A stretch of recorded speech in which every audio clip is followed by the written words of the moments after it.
This is a renewable energy project. Um, First of all, we want to define exactly what is renewable energy. Renewable energy is energy that can be obtained from natural resources with little or no human interaction.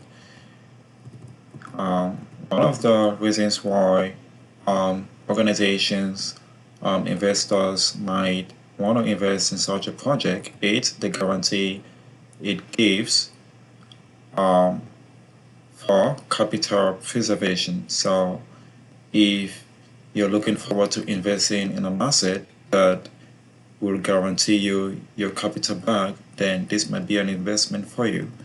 And also, one of the reasons why organizations or institutions or individual investors want to undertake on such a project and investing in such a project is because of the fact that of the relationship between this kind of a project and the economic cycle. So this kind of security have a negative relationship with the economic cycle. So when the economic cycle is moving in one direction, it moves in the other direction.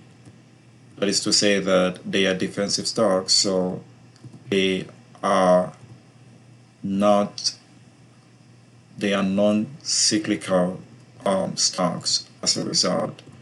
So that's one of the reasons why investors may want to undertake on such a project, but there are many other things that we may want to consider in investing in such a project. What I'm going to be talking about here is in this renewable energy financing, we're going to be estimating a lot of things. First of all, we will derive revenue from the breakdown of our production capacity.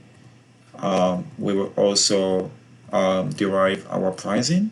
We already have it stated there, but we will have to bring it down to our revenue calculations.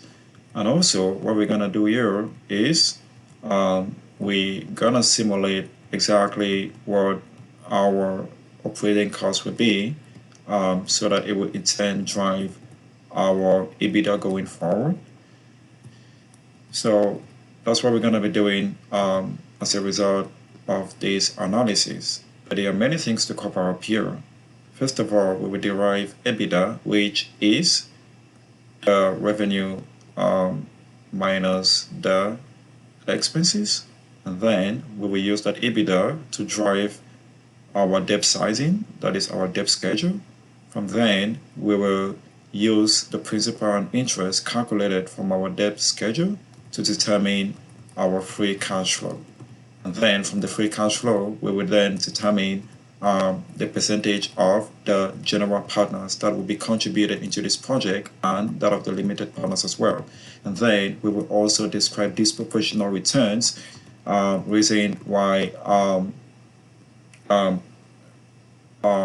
reasons why people from joint ventures, why the general partners are sometimes success oriented and motivated by disproportional returns, and also we will discuss why limited partners from joint ventures as a result. So we will be looking at all these in this analysis. So to begin, the first thing we want to talk about here will be some key definitions of some key aspects of this model.